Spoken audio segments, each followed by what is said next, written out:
Dalam nama Bapa dan Putra dan Roh Kudus, amin.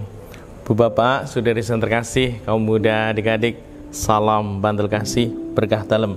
Kembali kita berjumpa dalam renungan harian hari ini Jumat 28 Januari 2022. Pesta wajib Santo Thomas Aquino, Imam dan Pujangga Gereja.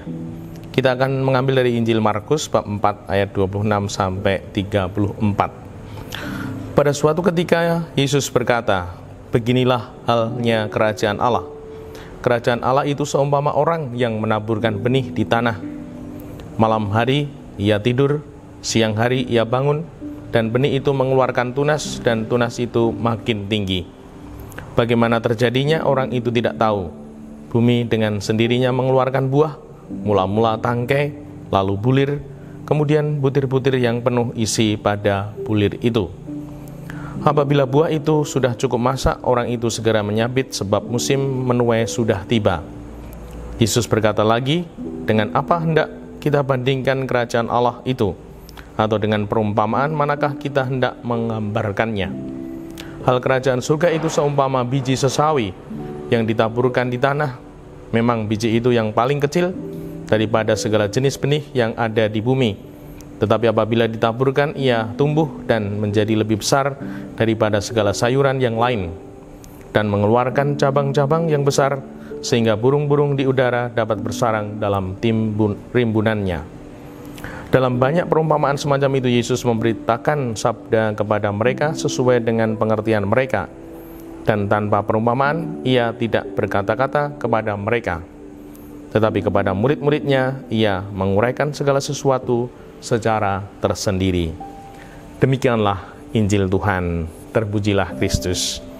Ibu Bapak, saudara-saudara terkasih, sungguh Tuhan itu mendampingi hidup kita, dan dalam mendampingi kita disesuaikan dengan pengertian kemampuan kita. Di sini dikatakan Yesus memberitakan sabda kepada mereka sesuai dengan pengertian kita. Semoga kita sungguh mau mengerti apa yang menjadi kehendaknya, dan hari ini kita dibimbing Tuhan untuk mengerti tentang kerajaan Allah, dan melalui perumpamaan Tuhan Yesus membimbing kita.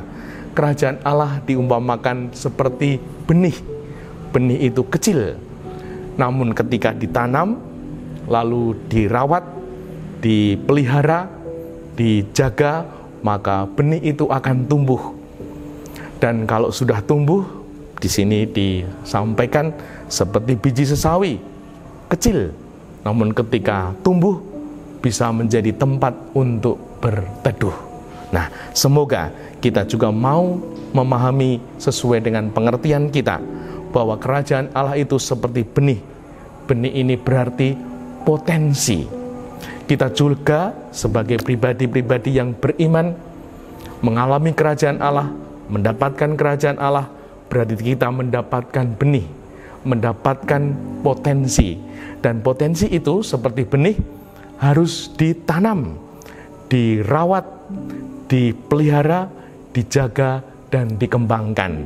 Nah, semoga kehidupan kita sebagai pribadi, kita mau untuk ditanam, kita mau untuk dirawat, untuk dipelihara, untuk dijaga dan dikembangkan.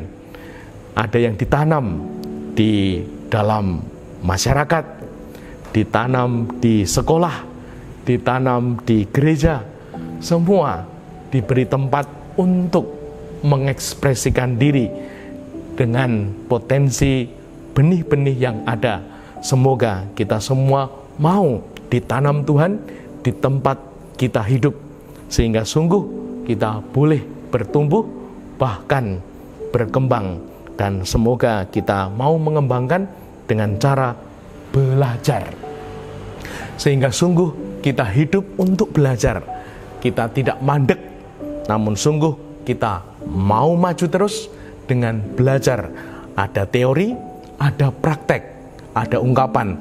Teori itu yang kita baca, kita pelajari hanya bertahan 24 jam.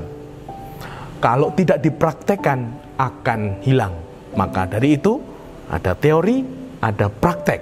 Kalau sudah belajar harus dipraktekkan sehingga akan menjadi kekuatan kita, menjadi milik kita, bahkan berbuah. Dan semoga sungguh keyakinan ini ada dalam diri kita, kita mengalami kerajaan Allah di mana kita diberi benih potensi kehidupan dan kita mengembangkannya sehingga kita bertumbuh dalam kehendak Tuhan. Dimuliakanlah Tuhan kini dan sepanjang masa. Salam bantul kasih, berkah dalam nama Bapa, Putra, dan Roh Kudus. Amin.